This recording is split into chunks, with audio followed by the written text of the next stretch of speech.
It has been a day since the destruction of planet Namek and the defeat of Frieza. Kakarot and Bardock ride in their spaceship on their way to Earth. However, they're tired. It is then when Kakarot overhears something. He turns quickly, looking for the owner of the voice. There's no one around. It's then when he realizes that the voice is inside of his head. It's a plead for help.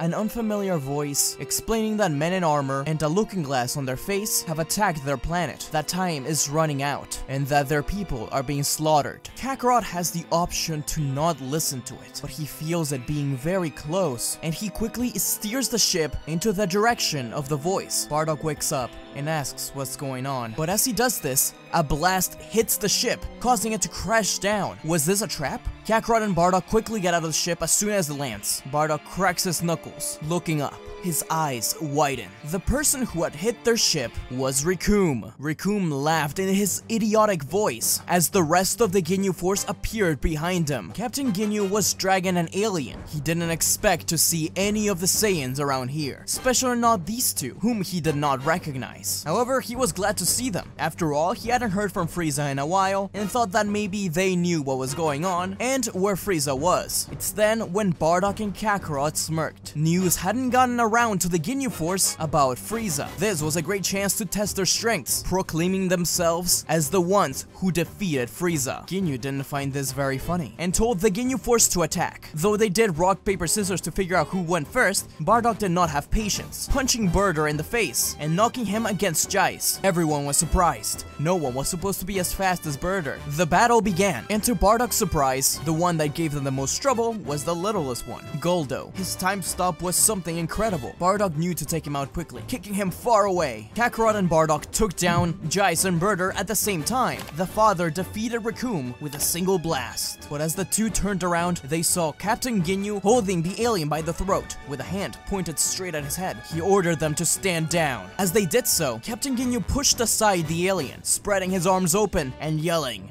"Change now." The beam traveled towards Kakarot, but he felt something grab him. The alien that Ginyu was holding grabbed his arm and teleported away. The beam instead hit Guldo, who was just traveling back, and thus, Ginyu and Guldo had switched bodies. Bardock took this opportunity of confusion to slam Guldo's face against Ginyu's, beating them both. Bardock then turned around and looked at the alien, with the confused Kakarot next to him. This was going to be interesting. The alien introduced himself as one of the many people of planet Yardrat and welcomed them here. His people were being slaughtered by the Ginyu force, and it was their leader, Pybara, that sent out a cry for help. After healing them, he was of course willing to teach them some things. Bardock thought that although his mission to defeat Frieza was over, he really did enjoy learning things from the many strange beings he met along the way, and he didn't want to stop yet. And this was a brand new opportunity with many more challenges in the horizon. Their stay on Yardrat began.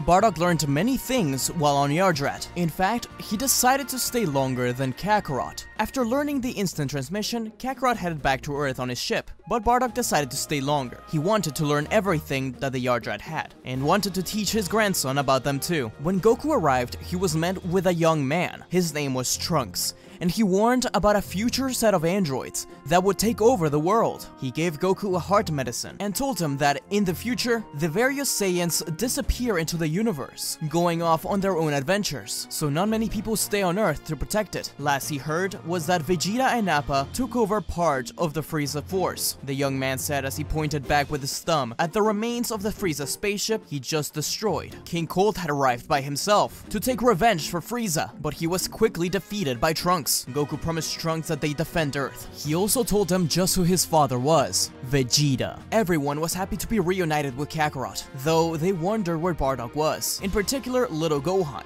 Kakarot said not to worry, he had something in store for Gohan in the future. Kakarot was also glad to see Grandpa Gohan was alive and well. The Namekians had also been given a new planet. Nail had promised all of them that nothing like Frieza would ever happen again in his planet. And during their time on Earth, him and Piccolo trained quite a bit, and found a lot of similarities between each other. Either way, the preparations for the androids' attack began, as Kakarot warned everyone about what was coming, and as hard as he tried to stop them, Vegeta and Nappa went out into space. Their mission was to achieve Super Saiyan. Kakarot hoped that they would return, but in the meantime he had to focus on something else. Raditz, Piccolo, Gohan, and Kakarot would train. Nappa and Vegeta spend their time destroying the remains of the Frieza Force, and though they have an opportunity to take the rest of it over, they decide to instead get rid of it altogether. This did give them quite a bit of training, until eventually it was just the two of them. Raditz did not get along with the humans, though he started to appreciate them little by little. He had no choice either way. Him and Kakarot got into a few altercations, though Raditz knew that without Super Saiyan, he would never be able to defeat his little brother. And one of those days, he decided to head into space as well, looking for his father. Kakarot once again tried to stop him, but eventually the day of the android's attack arrived. Kakarot was a little nervous. After all, none of the other Saiyans were on Earth. He trusted them to return, and him not to have to intervene and go get them. But so far, what Trunks had predicted had come true. Krillin, Tenshinhan, and Yamcha go down along with the rest to look for the androids. Krillin saves Yamcha, while the rest of the Z fighters confront the androids. Kakarot is the first one up to bat. The fight is intense, but Kakarot does get brought down, with his energy being absorbed. He's able to escape out of it, wiping sweat off his brow, thankful that Trunks had given him that hard medicine. This Kakarot is a little colder and more calculative than usual. He takes a lot after his father, of course, so he remembered to take the hard medicine. When Jiro escapes, Nappa and Vegeta arrive,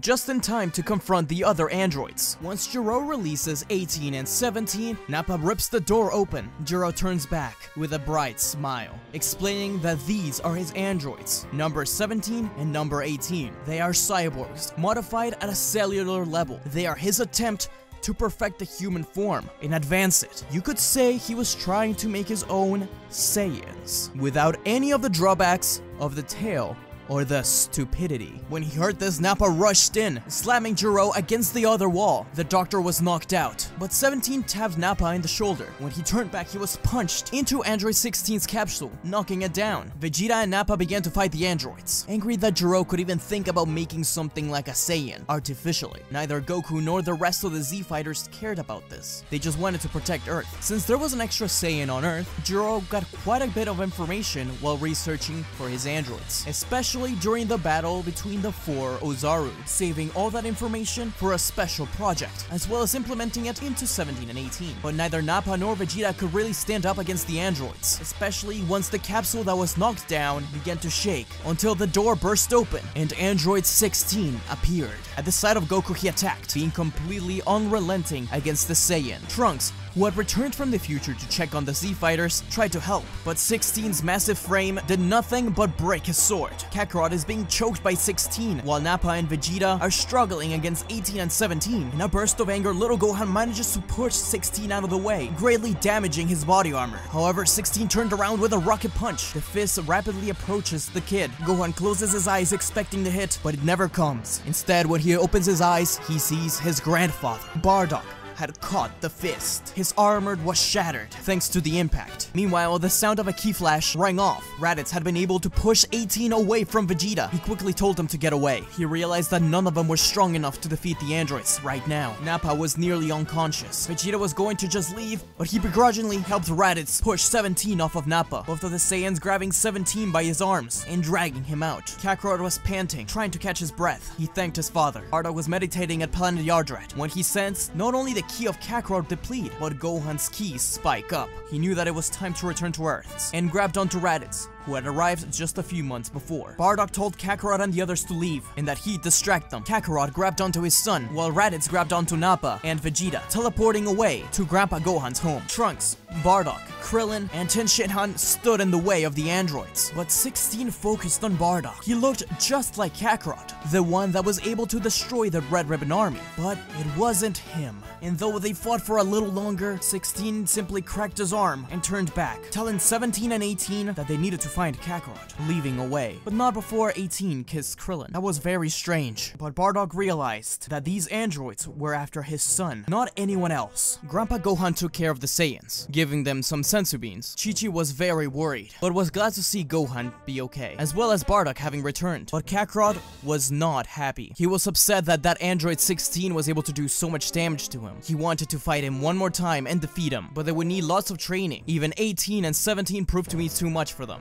Bardock and Kakarot looked at each other. They knew what they needed to do. Head to the Room of Spirit and Time. Meanwhile, just like in the original, Piccolo fuses with Kami, knowing that there's something else out there. Something stronger than the android. However, this Piccolo is somewhat weaker than the one in the original story. He has done more training, but he never fused with Nail. Either way, when he confronts Cell, he looks a little different than the one we know. He's a little bulkier, a little more savage. This is because there is so many Saiyan cells in him, from a whole extra Saiyan, plus a lot of the research that Dr. Gero did on the Ozaru. Although Cell still retreats, looking for 17 and 18 to absorb. Meanwhile, the teams are divided for the Room of Spirit and Time. Vegeta and Trunks head in first. Piccolo confronts 17. Even with this power boost, 17 is still slightly stronger. Ten Shinhan feels Piccolo's energy draining. The ki that Cell gives out is terrifying. Raditz and Nappa feel it. They're ashamed that they can feel themselves in his ki, along with Bardock and everyone else. They needed to do something. Gohan's enraged. He wants to help Piccolo, but Raditz puts his hand out. Kakarot looks up at his older brother, wondering what he's doing. He had changed quite a bit through their course of training, but he never expected this. As Raditz teleported away, Ten Shinhan followed soon after. Raditz did what he could to protect Piccolo, teleporting him over to the lookout. But before Kakarot or Gohan stopped him, he teleported back again. For Ten Shinhan, he never thought he'd do something like this. Not for a human. He watched as Ten Shinhan fell from the sky, drained by the Kikoho. Raditz yelled at 18 to run away, but as he reached for Ten Shinhan, he felt something sting him. Cell absorbed him, leaving nothing but his armor behind. Kakarot and Bardock clenched their fists, their aura sparking up slightly. Kakarot teleported in, telling Cell that this isn't over yet, and taking Ten Shinhan's near lifeless body. With determination, Kakarot and Gohan enter the hyperbolic time chamber, ready to train for a whole year.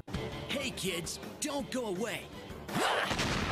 We'll be right back. I hope you guys are enjoying the video, and if you like the stuff I do, there's a way you can support the channel. By clicking the membership button, you will be able to see various tiers. Each one of them has some rewards. My personal favorite ones are the Super Saiyan hair badges that adorn your name in comments and live streams on my channel. The longer you stay a member, the larger the power up. So if you like the stuff I do and feel like supporting me in some way, be sure to check out the membership. Anyways, back to the show.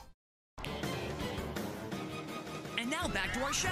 Trunks and Vegeta came out. Though their power was very impressive, Bardock knew there was something off. He wasn't sure if they would be able to take down Cell. On the way to fight Cell, Vegeta yelled at Nappa to take the old man, Bardock, over to their gravity chamber. In the spaceship they traveled the universe with. He better not waste any more time just sitting around sensing ki. Bardock was insulted, but realized that it was true. He wasn't doing much up here. Even if Nappa was weaker than Bardock, some training was better than no training. Plus, getting Nappa to get a little stronger would help. Nappa, who was watering the plants with Mr. Popo, nodded at Vegeta, telling him good luck. Vegeta ignored him, heading down to fight Cell, but neither Vegeta nor Trunks stood a chance against him, especially once he absorbed Android 18, thanks to Krillin and Vegeta's choices. But as they fought, both Trunks and Vegeta noticed something. Cell looked bigger and bulkier as time went on. His punches hit extremely hard, and the faint energy of the Ozaru could be felt. This was very worrying. Ultimately, they were defeated, and Cell announced the Cell Games, with just 10 days for the Z fighters to train or relax. Nappa was extremely aggressive while he trained with Bardock, and he actually learned a little from him, in particular about ki and spirituality. Bardock was glad that he could pass down something that Grandpa Gohan had taught him. In fact, he visited Grandpa Gohan before heading back to the lookout. The two men talked about everything: life, the Saiyans, and little Gohan. In fact, Gohan was the main focus. He was strong, braver than they'd ever imagined he could be, especially seeing how he was as a kid. Bardock reminisced upon the time he spent trailing his son through his misadventures. This time, he'd gone to share in the adventures with his grandson. He realized that he was ready for the next step forward. Much like Grandpa Gohan did to him, he had something to give his grandson. But first, he had a request. Kakarot and Gohan came out of the Room of Spirit and Time, stronger than ever before, with an advanced form of Super Saiyan, Mastered Super Saiyan. This was something Bardock and Kakarot thought would be possible while on Yardrat training together, but they never quite achieved it. It was incredible for Bardock to see them do it, but he had a request. They could take a few days off to rest, but he wanted to go into the hyperbolic time chamber with Gohan, at least for a few months. Gohan agreed. He loved spending time with his grandfather. For a few days, the Z fighters got to rest. A lot of the time he spent was either with Kakarot, Grandpa Gohan, or, surprisingly, with Android 16. He was very intrigued by this android, and realized that, much like himself, he had lost something to Cell. Bardock lost Raditz. 16 lost 18, and 17, but Bardock made a pact with them. They would get them back, he promised. Before entering the chamber, Bulma made clothing for everyone, armor based on Vegeta's, but for Bardock she had something a little special. She upgraded it based on some notes he had. After all, his armor was completely shattered. He needed a new one, and he was quite happy with what he got. Bardock and Gohan entered the Room of Spirit and Time for a few months, but training wasn't the focus that Bardock had. Instead was talking to his grandson. Of course, there was a lot of training, and during that time, Bardock was able to tap into Mastered Super Saiyan, but he told Gohan a lot about Planet Vegeta, and their life before the planet was destroyed. He also talked about their stay on Earth, Grandpa Gohan, and Kakarot. After all, Kakarot wasn't one to share too much about his childhood. Gohan was intrigued by all this, but didn't quite understand what this was about. Bardock said that he was just very proud of him, and that he knew he was ready. Could he know something that even Gohan himself did not know? Because he had already noticed something strong in Gohan.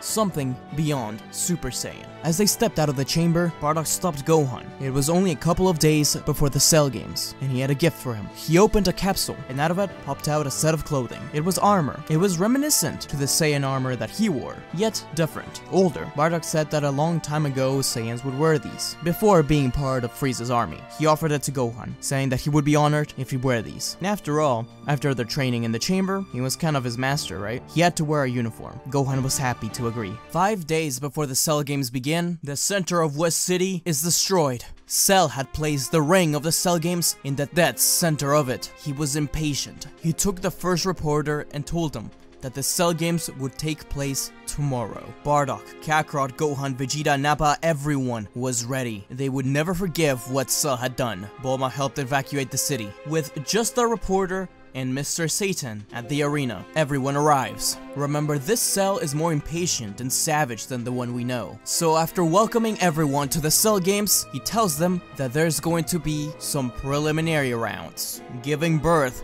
to the Cell Juniors. These are weaker than the ones that terrorize the Z Fighters. They're just really here to test their strengths, but even so, they're extremely powerful. The Cell Juniors rush at everyone. Cell sees this as a good way to get rid of the fodder. Krillin, Tenshinhan, Nappa, Yamcha, and this Mr. Satan guy, even Piccolo. None of them have a good time against the Cell Juniors, and Kakarot had more than he could handle, as he was defending Mr. Satan from his Cell Junior while fighting his own. In the end, Kakarot, Vegeta, Trunks, Bardock, and to everyone but Kakarot and Bardock's surprise, Gohan defeated their Cell Juniors. Android 16 also defeated his Cell Junior, and Piccolo was able to catch his by surprise. Cell called the remaining of the Cell Juniors back, telling them to stand down. The four of them just stood behind him quietly. But even after all this, Mr. Satan still thought that it was just a trick, standing up against Cell, before being quickly slapped away. Kakarot versus Cell comes first, and even Vegeta and Trunks notice that Cell looks to have gotten stronger, as if he himself had gotten some kind of boost after the battles. The fight was fast-paced and violent, with it being unclear about who's on top. At one point, Cell charges a Kamehameha below Kakarot. Kakarot begins to fly away in order to avoid the attack, but as he looks back, he hears a teleporting noise. Looking up and realizing that Cell had teleported in front of him, firing the Kamehameha. The only thing in his mind was Raditz. He knows Raditz's moves too. Kakarot crash lands outside of the arena. Cell is disappointed. He thought that he was going to be his match, but the Saiyan replies that it's not over yet. Looking over at Gohan, Bardock looks at him too. Everyone else is perplexed. No way this kid could be the one, right? But without much to argue, Gohan steps forward. This Gohan has had a little more training than the original, starting off since before Raditz arrived. Though he may not enjoy fighting nearly as much as his father or grandfather, he appreciates it, and more than anything, he likes the martial arts. After the year of training in the Room of Spirit and Time with both his father and grandfather, he feels more secure in himself. He touches his new armor, taking a deep breath. Let the battle begin. But Cell was angry. It seemed as if he was losing control of himself. His aura sparked up, golden, his eyes becoming blank. He was attacking Gohan without a care, and though the kid could defend himself, he wasn't ready for this power. Vegeta looked at 16, asking what was going on. Why was he getting stronger? 16 explained that a large portion of Jiro's research went into the Ozaru, and perhaps that research wasn't finished by the time it was implemented into Cell. They needed to do something about this quickly. Android 16 looked looked at Gohan. He was going to jump onto Cell and explode. But as he approached the bio-android, Bardock stopped him. He looked at him directly in the eyes and said that he still owed Kakarot a rematch. Android 16 was confused, but Bardock took a step forward. While Cell was gripping his grandson, Bardock punched Cell in the face to get him away. Kakarot snatched the sensu bean bag from Krillin, rushing over to Gohan and giving him one. Gohan was feeling a lot better, but he was still stressed out and anxious. Bardock threw another punch and another punch, but Cell was barely flinching. Bardock had one more thing he could do. Bardock got his ki ready, but Cell pointed his finger out, ready to fire a death beam. Bardock had to do it. This was one of his only chances. He rushed forward, his hand out. Then there was a boom. Things got quiet for just a second as Cell laughed. Bardock was now behind him, falling to one knee and clenching his chest with one hand. The death beam got him. Cell's laugh got louder. Meanwhile, Gohan got over to Bardock, kneeling down next to him. Kakarot stood back, just looking quietly. Bardock smiled at him, telling him that he doesn't have to be a fighter, not for the rest of his life, because he's not just a Saiyan. He's not just a human. He's Gohan, his grandson. And that's all that matters. Cell continued laughing, getting louder and louder, until he realized that his hand was back to his second form. He snapped his head around to look at Bardock and realized that he was holding Android 17 with his right hand. Cell was detransforming, thanks to Bardock's Force Spirit Fission, one of the many techniques the Yardrat taught him. And as for Gohan, his rage exploded. Every window around them broke, as a new state of Super Saiyan was unlocked. Cell needed to get to Android 17 and absorb him again, fast. Bardock couldn't sit up. He couldn't even look at the fight. He realized that he was still clenching onto 17, and he finally let him go, tired. All he could do is feel the incredible ki of his grandson as he fought second form Cell, but Gohan was just toying with him. The Cell Juniors tried to get over to Bardock and Android 17 in order to get him over to Cell to be absorbed again, but they were sniped out as Android 16 launched a rocket punch. All of the Z Fighters distracted the Cell Juniors, defeating them one by one, working together. Finally, Cell was backed up, hitting something with his foot. It was 17. He had been backed up right next to him. Piccolo yelled at Gohan to back away, to not let him absorb, but the bio-android laughed, sticking his tail out once more, but nothing happened. He detransformed again. Cell looked down, and that damn Saiyan, Bardock, was holding onto his leg, and next to him now was Android 18. Cell screamed out as Gohan pummeled him once more, but that was the last bit of energy Bardock had, passing away. Kakarot kneeled down next to him, saying thank you to his father, before taking him, 17 and 18 away, along with Krillin. But it was time to end this. Gohan punched Cell up in the sky, and in one hand, a blue orb of energy appeared. All Gohan could say was, "This changes everything," firing the blast at Cell, finishing off the android. Dende, who had remade the Dragon Balls, had the Dragon Balls ready for wishes. The first one was to revive everyone hurt by the androids. Bardock himself refused. Not because he thought that he was a magnet for bad things or anything like that. He was on his way to heaven. King Yemma stopped for a second while reviewing his file. He had done a lot of bad things in his life, but also a lot of good. So reluctantly, he stamped it as heaven. The rest of the Z Fighters accepted it. Though Gohan didn't quite understand, Kakarot put a hand on his son's shoulder, explaining that Bardock had lived a good life and accomplished everything he needed to do, defeating Frieza and raising a good family. Meanwhile, Raditz returned, thankful to everyone, and Gohan hugged him, something he wasn't quite comfortable with, but under these circumstances, he hugged back. Nappa stayed at the lookout, watering the plants along with Mr. Popo. He took a liking to that sort of thing, while everyone else dispersed through the world. Trunks returned to his own timeline, saving the universe once more, after destroying Jiro's lab that contained Cell in the present. Meanwhile, Kakarot's family gathered together, putting up a gravestone for Bardock. Everyone gathered together to pay respects, but as friends and family left, the person that stayed there last was Android 16, thinking about how Bardock kept his promise, that he would save Android 18 and 17. He couldn't be any more thankful, but as he stood there in the rain, he heard the voice of Kakarot. He quickly turned back. Kakarot, who was wearing a suit, ripped it off, telling him that it was time for a rematch. Android 16 smiled. And finally, in heaven, Bardock stepped out of the plane. Just another soul in heaven, but he looked quietly around, until finally, he saw a familiar hairstyle. He approached that soul carefully, until it finally turned around to meet his glance. It was Gine, and the two smiled at each other.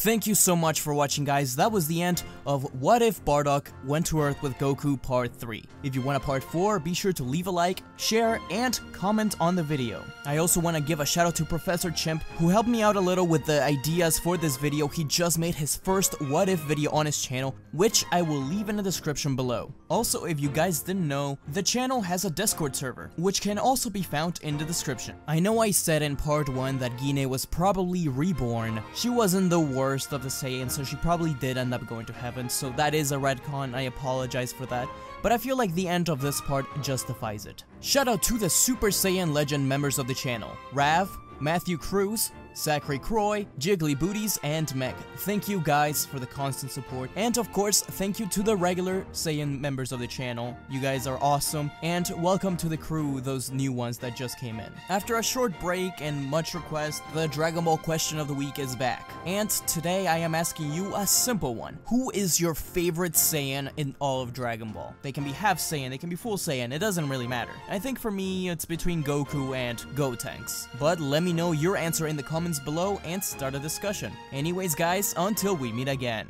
See ya! Don't forget to like, comment, and subscribe to Smugstick, unless you want to be destroyed. Lord Beerus, that's hardly fair. But also, don't forget to click the bell icon to get notified when he uploads new videos.